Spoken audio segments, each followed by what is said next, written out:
Bienvenue dans le débat. On va revenir sur la politique étrangère des États-Unis après l'intervention militaire au Venezuela, les menaces proférées par Trump d'accaparer le Groenland et la présence des émissaires Steve Witkoff et Jared Kushner hier à Paris lors de la réunion de la coalition des volontaires sur l'Ukraine.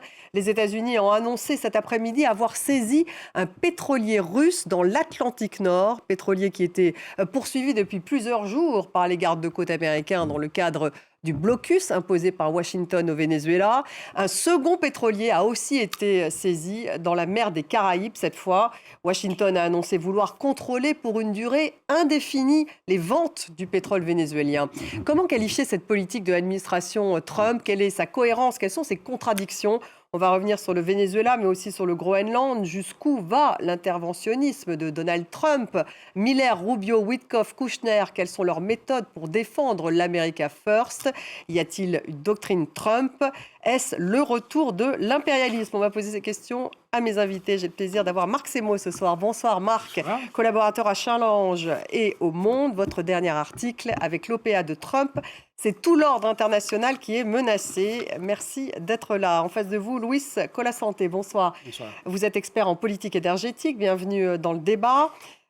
Nous avons par Teams, en direct de New York, John Rick MacArthur. Bonsoir John Rick, directeur de Harper's Magazine. On va regarder la une du dernier magazine qui va s'afficher « How Gaza Broke MAGA », comment Gaza divise le groupe MAGA de soutien à Trump. Merci d'être là une nouvelle fois, John Rick.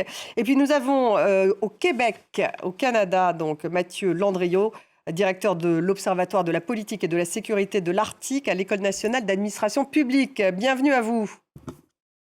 Bonsoir. On va commencer avec ce pétrolier que les États-Unis ont annoncé cet après-midi avoir saisi. Un pétrolier donc russe qui se trouvait non pas aux Caraïbes, parce qu'un autre pétrolier russe a également été arrêté, saisi par les Américains, mais celui-là se trouvait dans l'Atlantique Nord. Vous allez le voir, pas loin d'ailleurs de l'Islande. Il était poursuivi depuis plusieurs jours par les gardes-côtes américains dans le cadre du blocus imposé par Washington au Venezuela. On va faire un retour en images dans quelques instants avec Ludovic de Foucault qui va vous évoquer également cette autre saisie, cette saisie du pétrolier dans les Caraïbes. Ces images fournies par le département de la sécurité intérieure américaine montrent le moment où le Sophia est arraisonné. Selon les autorités américaines, le navire opérait dans les eaux internationales et menait des activités illégales dans la mer des Caraïbes. Les gardes-côtes ont pour mission de l'escorter vers les États-Unis pour qu'il y soit immobilisé. Autre pétrolier sous sanction, le Bella One, qui se trouvait ce mercredi matin dans la zone économique exclusive de l'Islande, a lui aussi été rattrapé par la patrouille. Le commandement américain en Europe l'annonce sur X.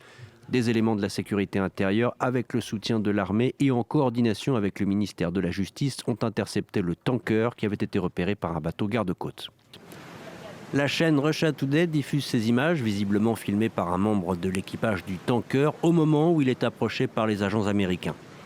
Récemment, le Bella One s'était refait une virginité en se rebaptisant Marinera et en battant pavillon russe. Il était poursuivi depuis plusieurs jours par Washington dans le cadre de son blocus contre des pétroliers liés au Venezuela.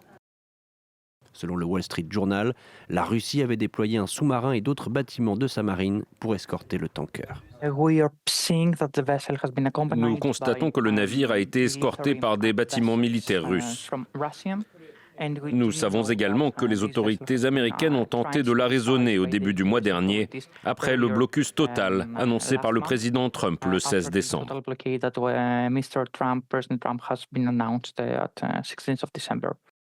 Sous sanctions américaines depuis 2024 pour ses liens présumés avec l'Iran et le groupe chiite libanais Hezbollah, le pétrolier était en route pour le Venezuela sans transporter de cargaison selon des sites spécialisés.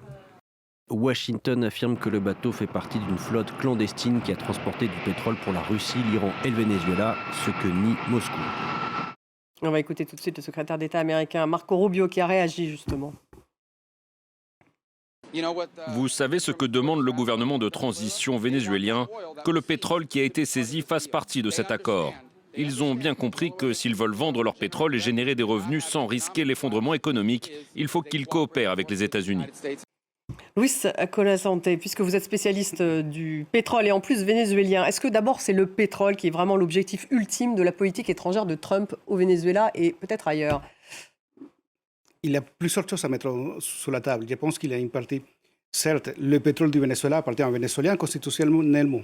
Alors, dans ce cadre-là, il doit y avoir une répartition des ressources naturelles qui doit être répartie avec les Américains s'ils sont en train d'amener cette négociation-là.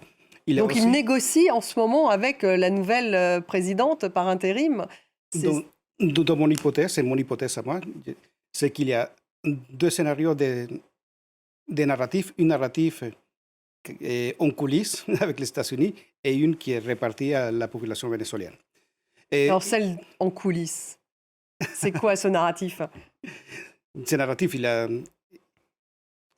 si on se met dans la peau des dirigeants du régime actuel qui sont encore au pouvoir, ils doivent négocier pour une transition pour pouvoir maintenir également une stabilité dans le pays, mais également, ils sont en train de la jouer solo.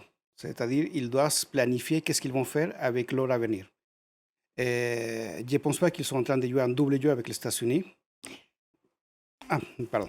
Oui, non, mais allez-y. Donc, ils ne jouent pas un double jeu avec les États-Unis. Donc, ça veut dire, en fait, c'est quoi exactement? Il y a un deal qui est en train de se passer véritablement entre cette administration américaine et le Venezuela? Tout à fait. Il doit y avoir actuellement en train d'avoir des négociations. La Maison-Blanche a déjà communiqué qu'il y a des négociations entre 20 millions à 50 millions de barils qui doivent être livrés aux États-Unis. Livrés aux États-Unis. Si on calcule là, c'est le Venezuela, on va dire très facilement, il fait 900 000 barils par jour. On parle entre une trentaine de jours et une cinquantaine de jours. On est entre 1 mois et demi, 3 mois de livraison. C'est ce qui équivaut à presque entre 2 à 5 milliards de dollars. Mais ça, c'est important parce qu'on oublie aussi que plus on continue à émettre du pétrole dans le marché pétrolier, on met un surplus du pétrole, ça baisse le prix du pétrole, mais également ça fortalèse la monnaie dollar parce que les pays qui doivent acheter en dollars doivent justement avoir des réserves en dollars et la Fed doit imprimer plus de billets verts. Ah, donc c'est un impact sur le dollar et ça serait la raison pour laquelle Trump, enfin son administration, font pression également sur le Venezuela. C'est un des piliers dans leur économie. Pour maintenir une Amérique forte et forte, ils doivent maintenir un dollar à niveau mondial comme une monnaie qui soit commercialement tradable entre tous les pays et qui est meilleure que ça, que le pétrole, qui est la première matière première qui est commercialisée à niveau mondial. Marc Semo, c'est de l'impérialisme, ça? C'est un des aspects. Mais disons, ce qui est nouveau avec Donald Trump, c'est son impérialisme assumé. C'est très intéressant de se référer à ce qu'il a fait dès son arrivée à la Maison-Blanche. C'était le 20 janvier. Dans son discours d'investiture, il y avait déjà tout.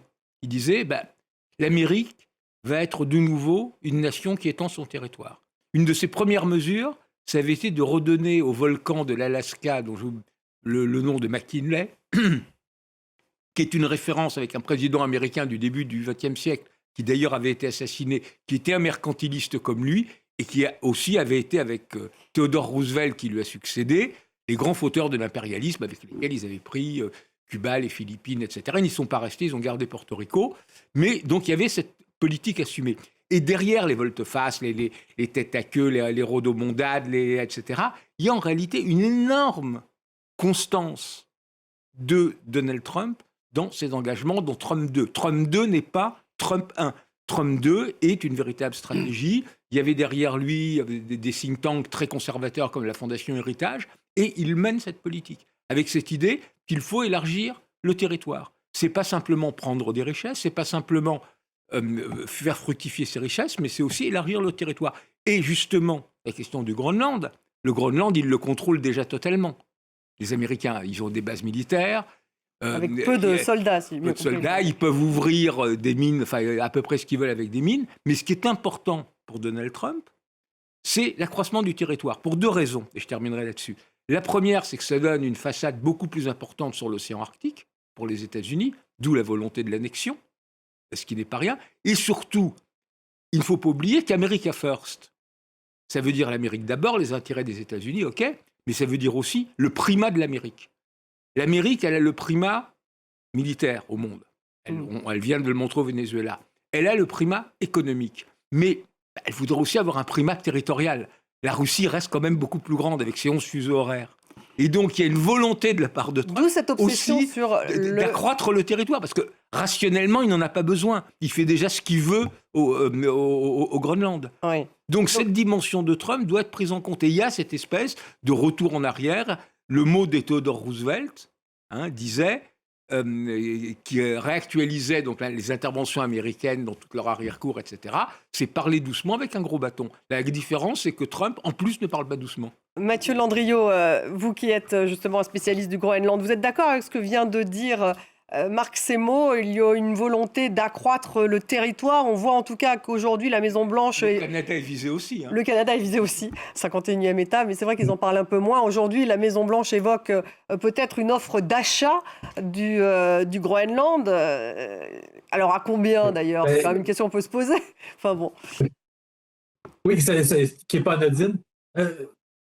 J'ajouterais sur ce qui a été dit, par contre, un peu pour me porter, rajouter des bémols. Les États-Unis ne peuvent pas faire tout ce qu'ils veulent au Groenland. Ben, je pense que c'est une nuance à apporter. Parce que oui, des minières américaines pourraient aller exploiter des gisements au Groenland, mais il y en a très peu qui le font. Les standards environnementaux sont beaucoup plus rigoureux au Groenland, donc ça prend beaucoup plus de temps. Mais ça, ils peuvent le changer, non?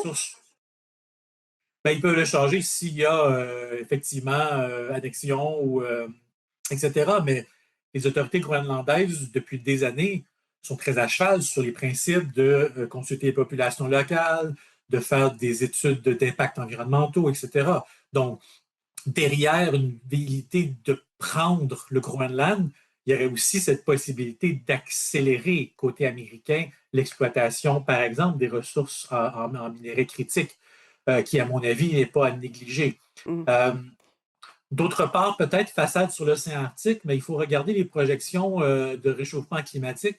La route transpolaire, donc qui passerait à travers la région arctique, là, ça va être la dernière à être ouverte dans la région arctique. Donc oui, peut-être une côte sur la région arctique, mais l'extrême nord du Groenland est très peu peuplé et il y a très peu de possibilités là à développer.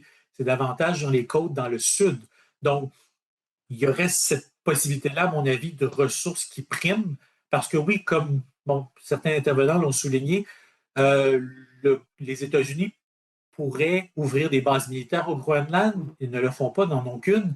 Pour en ouvrir bien plus, pourraient bonifier l'accord avec le Danemark, mais si vous avez porté attention un peu, les États-Unis n'ont pas négocié et n'incluent même pas le Danemark dans leur rhétorique. Donc, ce n'est pas une logique tripartite. C'est une logique pour renvoyer, comme la doctrine de sécurité nationale américaine l'a bien souligné il y a quelques semaines, renvoyer une puissance non hémisphérique de l'hémisphère ouest. C'est littéralement de renvoyer un intrus dans le document de sécurité nationale américain. Et c'est ce qu'on semble voir dans la posture américaine avec le Groenland.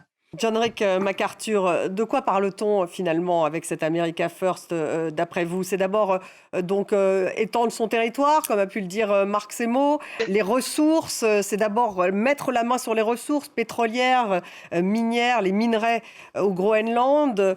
C'est cette America First.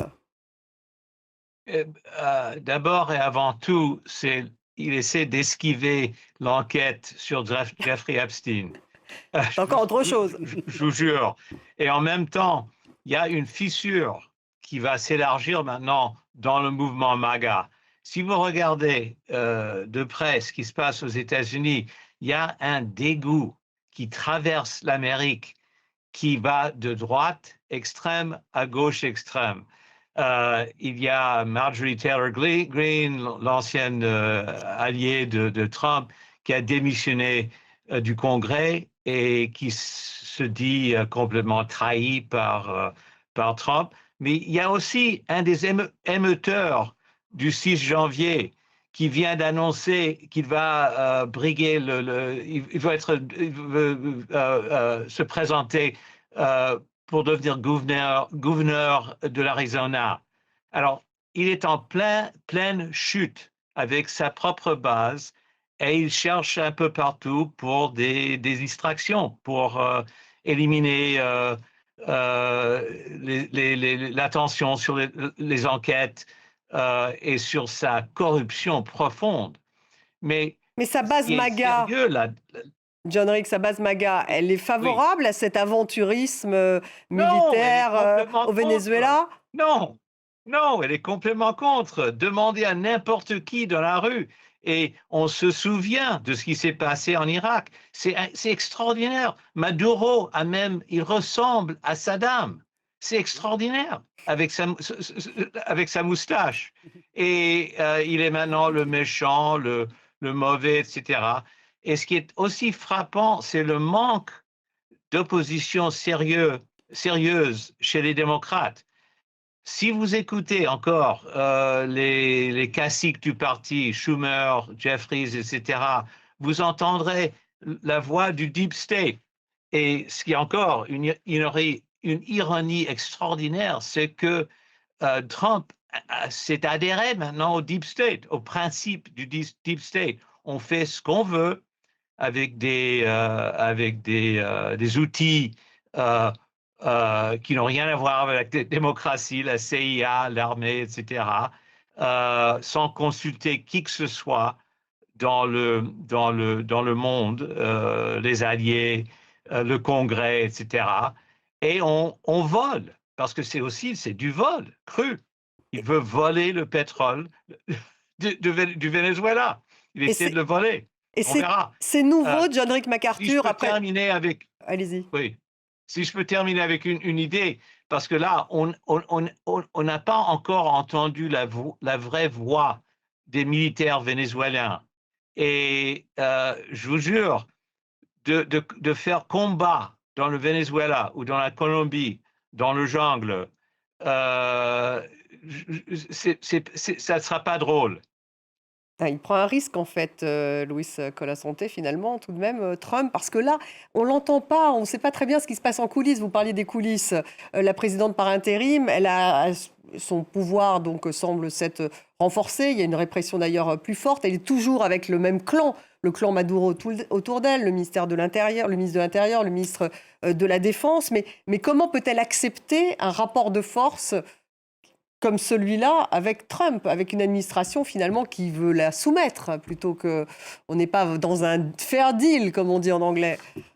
Oui, c'est ce qui est incroyable, c'est dans une opération militaire et sur un théâtre opérationnel tactique, laisser le temps aux milices et aux armées à se réorganiser. Et ça, c'est ce que je n'arrive pas à comprendre aujourd'hui. Tout ce temps qu'on est en train de vivre entre samedi matin jusqu'à aujourd'hui et jeudi, ça laisse quand même le temps aux Vénézuéliens, ceux qui protègent cette révolution bolivarienne et chaviste, de s'organiser. Alors, c'est ça que je n'arrive pas à comprendre. Au moment où si on fait une opération tactique, on veut neutraliser certains types de points. Ils l'ont fait à un moment, mais maintenant, en termes de réorganisation populaire, ils laissent les portes ouvertes. Et là, je n'ai pas la réponse à vous donner. C'est-à-dire, en fait, il pourrait y avoir des violences, ou au contraire, est-ce qu'ils arrivent justement à affirmer? Tout le but de l'opération est quand même quelque chose qui a été la stratégie de Marco Rubio, et d'avoir tiré les leçons de l'échec irakien pour l'après. C'est facile d'abattre un régime avec des baïonnettes. Le problème, c'est de se faire un trône. Le problème, c'est de s'asseoir dessus, selon la célèbre formule de Talleyrand. Et en Irak, ça avait été un fiasco total. Donc là, leur idée, c'est non pas d'installer la Machado tout de suite au pouvoir, ce qui aurait été absolument suicidaire, elle aurait été carbonisée, ça voulait dire l'opposant de prix Nobel. Ça voulait dire une intervention au sol, mais c'est de faire des pressions pour démanteler ce régime et amorcer une transition, comme il y en avait eu en Europe après le communisme, comme elle avait été pour l'Espagne franquiste. Le premier ministre qui avait suivi la mort de Franco, c'était encore un franquiste. Ça a mis 4 ans, la transition. Ça, c'est le pari de Rubio. D'ailleurs, aujourd'hui, il a parlé de 3 phases. C'est le pari de Rubio. Alors, ça ne veut pas dire qu'il va réussir, c'est extrêmement complexe. Voilà. Mais cette stratégie, elle a une cohérence. Ensuite, on verra ce que ça va donner. Mais en tout cas, c'est mieux que ce qu'aurait été on prend le pouvoir, on installe l'opposition, L'opposition aurait été accusée tout de suite d'arriver dans les fourgons des Américains, ce qui aurait été dévastateur. Donc il vaut beaucoup mieux qu'elle gagne les élections dans 3 mois. Alors, il y aura des élections ou pas? Parce qu'il parle de transition, lui, il le met en troisième position. D'abord, stabilisation. Et, mais il refuse démocratie. il refuse les 30 jours prévus par la Constitution, ce qui n'a aucun sens. Mais il parle de 3 mois, ça pourrait être 6 mois. Mais le problème n'est pas là. Le problème, c'est qu'il y aura un moment, théoriquement, des élections. Et c'est à ce moment-là qu'effectivement, on peut imaginer un passage de relais. Et toute une partie de l'ancien système, comme on l'avait vu dans les pays de l'Europe de l'Est, va parfaitement se recycler dans le nouveau régime. Mais vous le disiez, on n'est pas dans le régime change, là. L'idée, c'était pas d'amener tout de suite Machado, de faire de la démocratie au Venezuela. On n'est pas du tout dans ce scénario. Et on est d'abord dans l'extorsion du pétrole. Enfin, c'était quand même très clair dans les déclarations aujourd'hui de Rubio et de Trump. Je suis tout à fait d'accord. Encore une fois, je vous repose ma question, pardonnez-moi, Luis Cosa. Quel est l'intérêt pour la nouvelle présidente de passer à ce deal avec les États-Unis alors que ce sont les États-Unis qui sont les gagnants? Survivre. Donner de l'air. Pardon? C'est donner de l'air, c'est donner du temps. Donner du temps. Pour moi, c'est tout simplement ça. Parce que 30 millions de barils, 50 millions de barils, puis ça demande une cadence de production et ça, c'est très forte qu'ils n'ont pas. Enfin, pour l'instant, ce n'est pas le cas au Venezuela. Non, et pour le moment, c'est ce que j'aurais pensé historiquement. Ils commencent à prendre les États-Unis d'Amérique, prendre quelques infrastructures maritimes, des bateaux, mais il faut également les plateformes pétrolières, les ports, il faut contrôler les routes, les couloirs maritimes. Et de cette manière-là, pour le moment, ils sont en train de démontrer, avec le Groenland, avec ces 6 des bateaux, qu'ils sont en contrôle dans les zones maritimes où ils sont. Chose qui est un petit peu la même politique que Poutine veut, avoir les 5 continents à sa main. Alors, de cette manière-là, ils sont en train de démontrer qu'ils sont de contrôle maritime.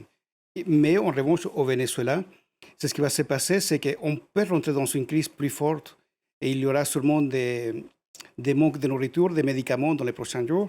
Et la population est déjà affamée. Comment ça va incrémenter cette souffrance de Venezuela, plus la peur et le stress qu'ils sont en train de vivre parce qu'ils sont totalement perdus. Parce qu'il y a 2 camps. En plus, on entend seulement les discours de la Maison-Blanche. On a Marco Rubio qui dit quelque chose, avec 3 piliers de transition. Ensuite, on a Steve Miller qui dit une autre chose. Alors... Justement, le directeur adjoint de la Maison-Blanche. On va l'écouter, Steve Miller. Hein. C'était sur CNN, le directeur de cabinet de Trump. On va l'écouter, un très proche de Trump. Nous vivons dans un monde, dans ce monde réel, qui est gouverné par la force, la contrainte et le pouvoir. John Rick, là, c'est bien la loi du plus fort, la loi de la jungle qui revient en force. Est-ce que c'est comme ça qu'on peut définir cette politique?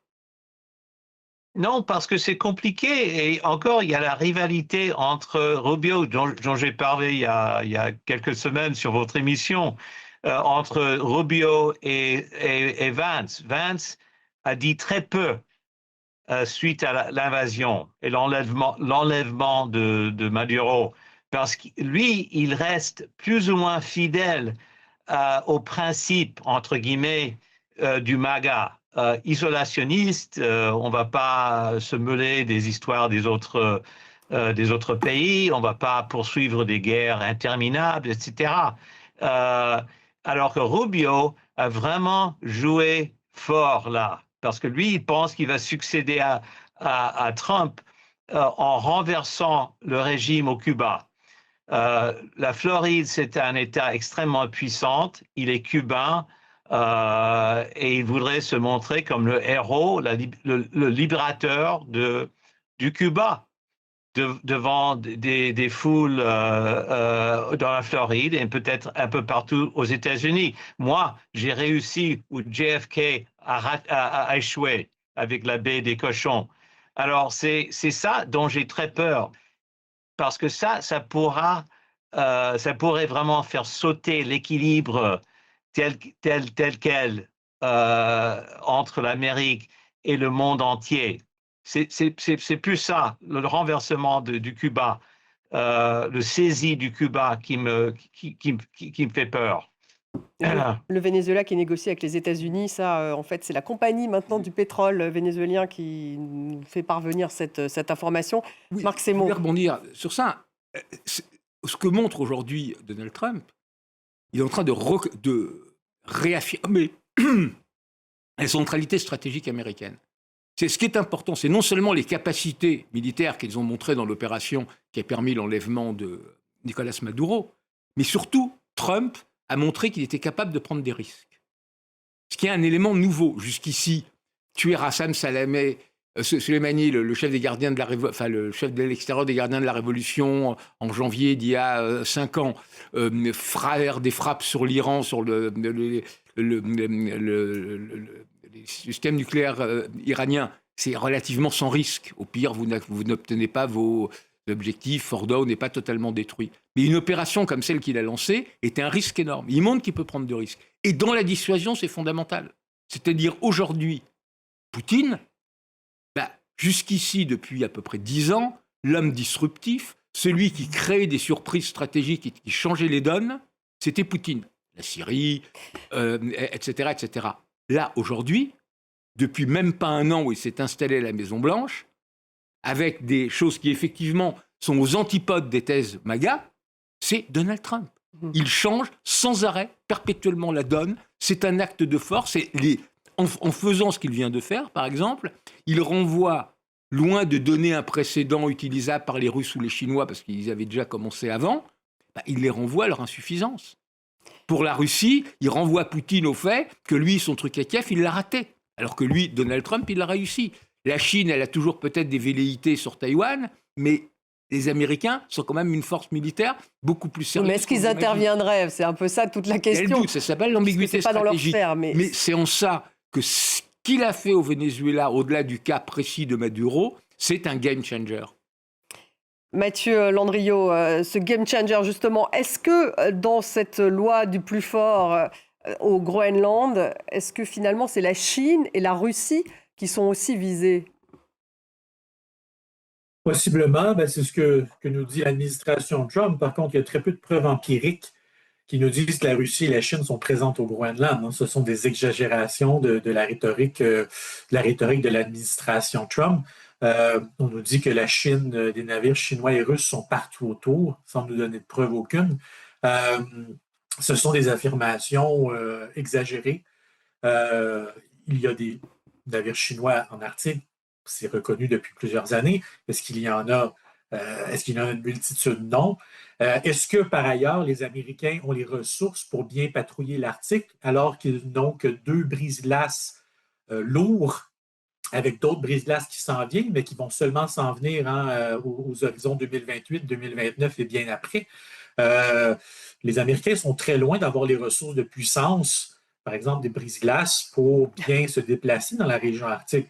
Donc, cet argument de contrer la Chine parce qu'elle est présente partout au Groenland n'existe pas. Elle n'est pas présente au Groenland, ou si peu, la Russie encore moins.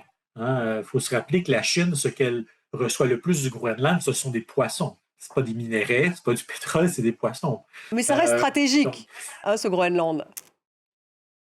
De par sa localisation, oui.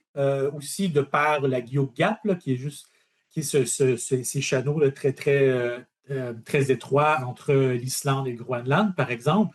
Ça nous permet de voir justement le mouvement de sous-marins russes arriver dans l'Atlantique Nord. Oui, pour la trajectoire des missiles, mais encore une fois, si on parle de trajectoire de missiles qui atteindrait le territoire américain, on parle d'un scénario de Troisième Guerre mondiale, là. On ne parle pas d'un scénario de guerre limitée ou d'une intervention circonscrite. Donc, est-ce que c'est un enjeu de sécurité? Moi, je pense que la carte de la sécurité est surtout amenée par l'administration Trump pour justifier une possible action plus tard cette année. Si elle voudrait vraiment, elle pourrait collaborer avec le Danemark pour avoir une plus grande présence autour et sur l'île. Elle ne le fait pas. Elle ne le fait pas. Donc elle veut plus. Luis Colasanté, pour revenir sur le Venezuela, donc on apprend clairement que le Venezuela négocie avec les États-Unis la vente du pétrole, que PDVSA, donc la compagnie vénézuélienne pétrolière publique, donc la compagnie d'État, est en train de négocier avec donc des compagnies étrangères qui inclut Chevron, donc la compagnie américaine qui est d'ailleurs toujours présente au Venezuela. Donc là, il y a une sorte effectivement de deal avec les compagnies américaines pour augmenter cette production de pétrole et la livrer aux États-Unis. C'est comme ça que ça va se faire? Oui. Avant de pouvoir augmenter la cadence de production, il faut quand même 4 critères que le Venezuela a besoin et que tout investisseur, avant d'émettre des capitaux, doit avoir. C'est où, sur le marché financier, ils vont trouver les capitaux sur un marché qui ne trouve pas assez de liquidités pour pouvoir investir. Ces capitaux, aujourd'hui, sont investis dans des data centers, dans des infrastructures critiques de communication et dans des hyperscalables. Ils ne sont pas fléchés, surtout pour le secteur pétrolier. Deuxième point, où trouver la main-d'œuvre? Le Venezuela, en 2005, avait quand même viré 40% de la masse salariale de PDVSA. Et troisième point, également, il faut avoir une législation, un cadre juridique pour faire des deals. Si on veut faire des deals, il faut quand même respecter certains droits internationaux et des contrats légaux. Donc ensuite, finalement, le résultat peut ne pas être celui justement de Trump annoncé, c'est 30 millions de barils, 50 millions de barils dans les 3 mois. C'est très compliqué parce qu'un point qu'on ne met pas sur la table, c'est que le Venezuela, comme PDVSA également, doit restructurer sa dette. Aujourd'hui, PDVSA est en faillite.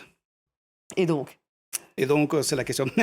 Et donc, il faut vraiment pouvoir prendre l'appareil opérationnel pétrolier qui est dirigé par des militaires vénézuéliens.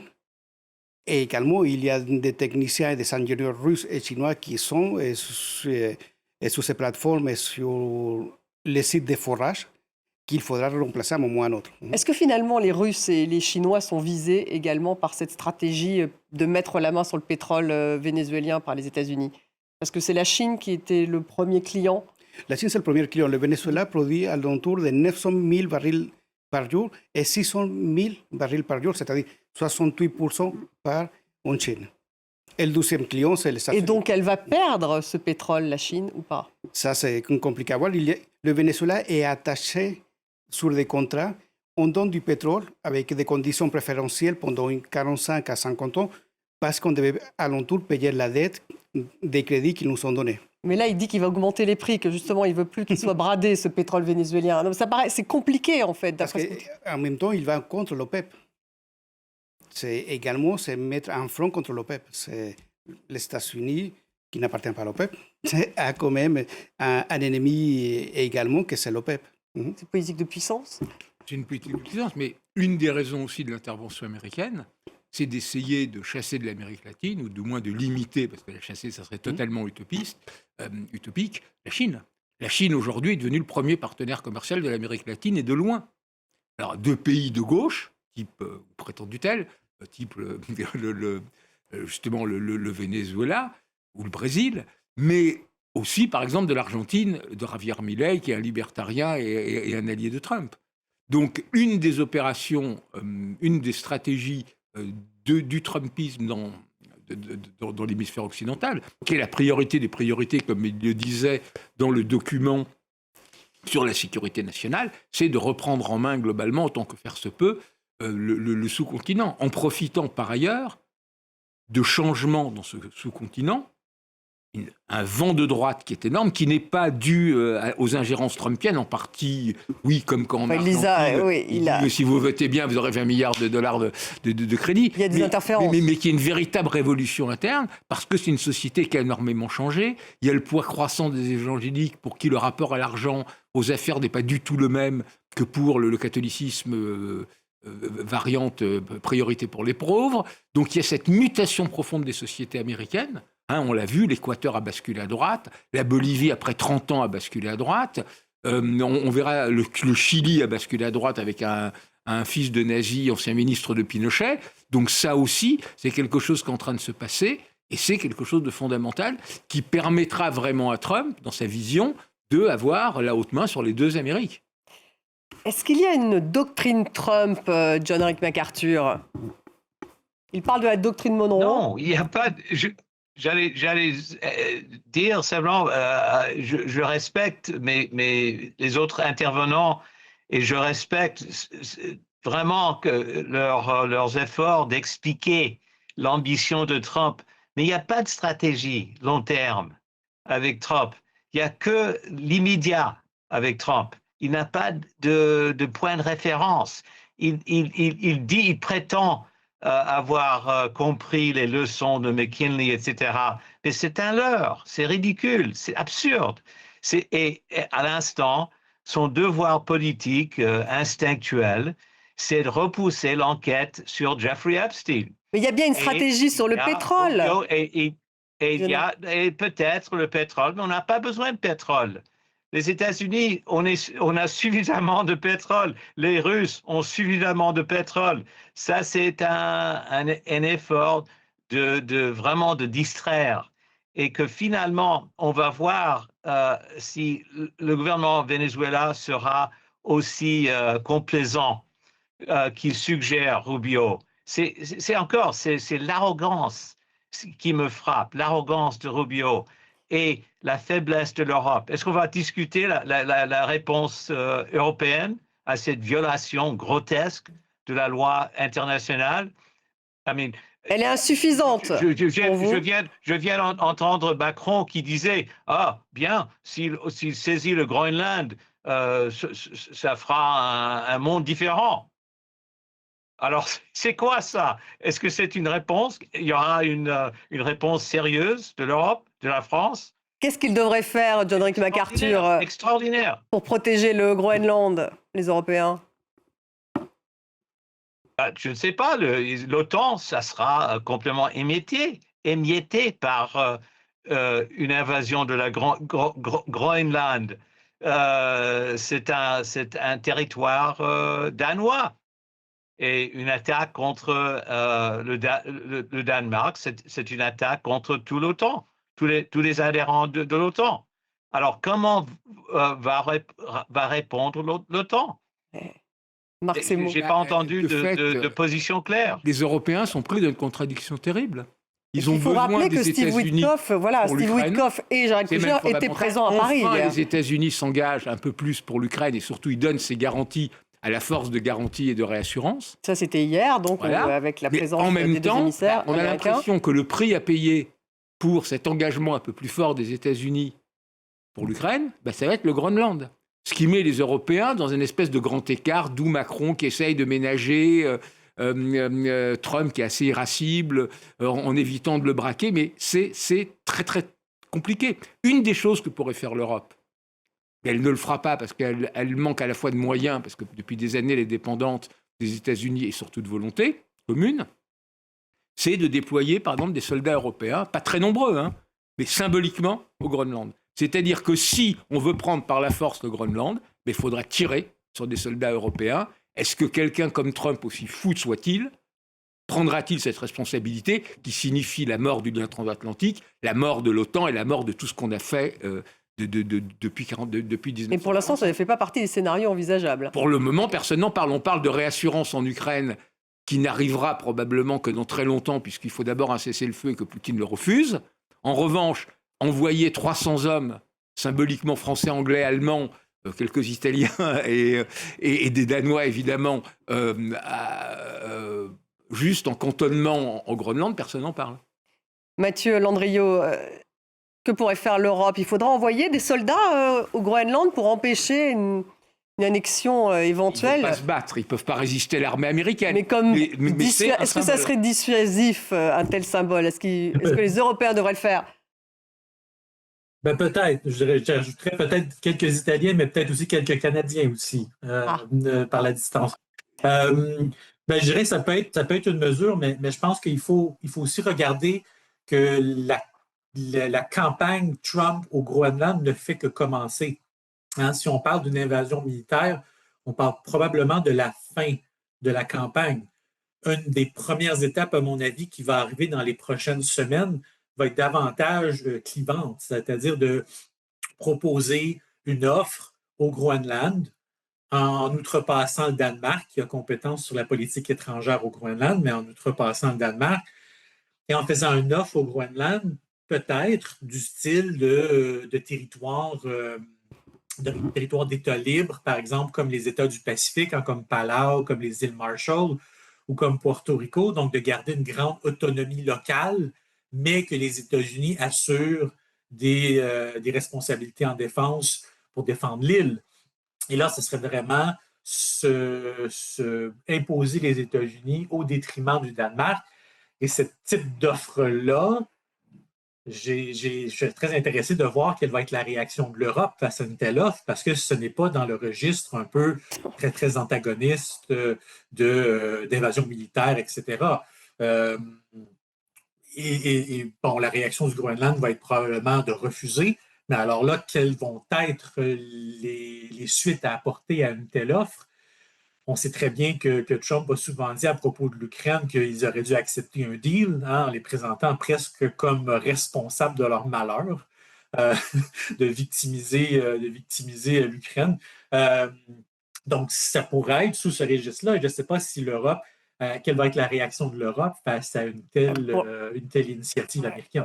Marc, c'est bon, un mot de conclusion, il reste 1 minute parce que Marco Rubio il va en tout cas voir les Danois la semaine prochaine. Donc effectivement, il va y avoir des négociations et ça pourrait être le scénario évoqué par Mathieu Landriot. D'une offre, de sécurité américaine. Le Danemark, les Groenlandais le Danemark est souverain, les Groenlandais en font partie, mais ils ont aussi leur autonomie. Ils auront leur mot à dire. On verra ce qu'ils vont faire.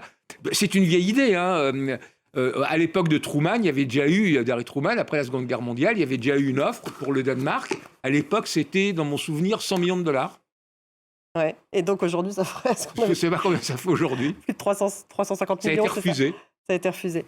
Bon, en tout cas, on va voir, puisque les jours qui viennent vont être importants, y compris donc, pour le Venezuela, mais aussi pour le Groenland. Merci d'avoir participé à cette émission, Mathieu Landriot. Merci, John-Eric MacArthur, Marc Semo, Louis Colasanté. Et merci à vous tous de nous avoir suivis. Vous retrouvez l'émission sur YouTube et sur les réseaux sociaux. Je vous dis à demain.